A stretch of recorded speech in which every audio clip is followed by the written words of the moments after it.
Şafii məzhəbinə görə bir insanın oruç tutmağının fərz olması üçün 4 şərtin olması lazımdır.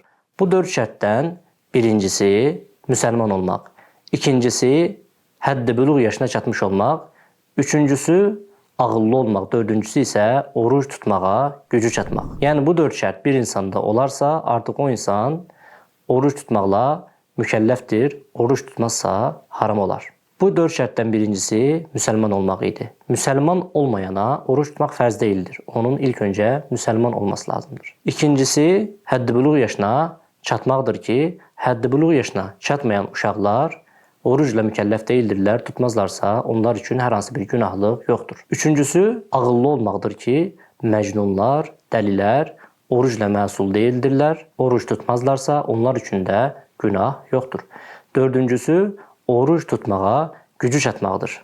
Bir insan o qədər xəstə olar ki, o insan oruc tuta bilməz və ya yenə xəstədir, amma oruc tutarsa onun xəstəliyi daha da qüvvətlənəcək.